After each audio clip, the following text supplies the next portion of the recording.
Well, what a game and what an atmosphere it was here at the Coliseum on Monday night. And the story all season has been about how the Rangers just could not beat the Islanders. But with a big 2-goal effort from their captain, Ryan McDonagh, the Blue Shirts changed that script entirely. Real gut check for everybody. I mean, talking in the room here, it was frustrating. We carried the play a lot, found ourselves down, and we just told ourselves we got to find a way here, and it's going to feel real good, and it certainly does right now. It is a fun rivalry, and I think if you ask them, it's been some really good hockey games. And you know, any time that you go against your rival, you got to make sure you put your best foot forward. And when you're that close to them in the standings and the points are that big, it's certainly the importance of the game.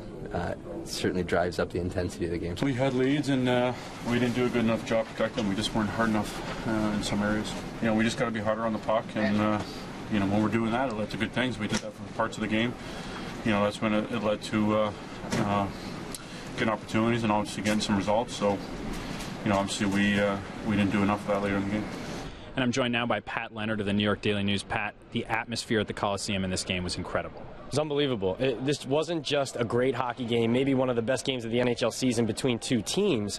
It was also a great duel between the fans. You have the Islanders fans. I already missed the Coliseum, and the Isles haven't even moved to Brooklyn yet. The way they're into the game, how loyal and loud they are, and then the Rangers fans invading the building and getting so loud and rowdy and proud when the Rangers make the comeback. Honestly, I missed the building already. And how about the play from Ryan McDonagh? He had 2 goals, the first 2-goal game of his career. How big was that for his team? Absolutely huge, and even though they were down 5-3 later in the game, the fact that McDonagh not only scores but then reasserts himself in his overall play. Mark Stahl said after he scored that first goal, it looked like McDonagh had gotten bigger on the ice, more confident. His teammates feel that. McDonagh has struggled in this first season as captain, really translating confidence onto the ice as he tries to acclimate himself to that role. It's a higher profile role. He has to speak for the team.